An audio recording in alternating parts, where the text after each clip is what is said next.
خواہ حضرات جب نعت پڑھتے ہیں تو بیچ میں اپنے اشعار یا دیگر شعراء کے اشعار مکس کر دیتے ہیں کسی کی نعت میں یا کسی کی نظم میں، کسی کی منقبت میں۔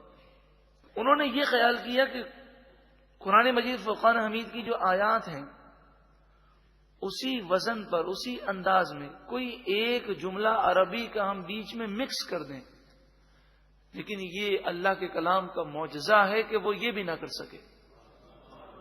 اب میں آپ کو اس کی مثال سے سمجھاؤں کہ جیسے ہم کہتے ہیں انا اعطینا کل کوثر، کل کوثر فصلی لربک وانحر۔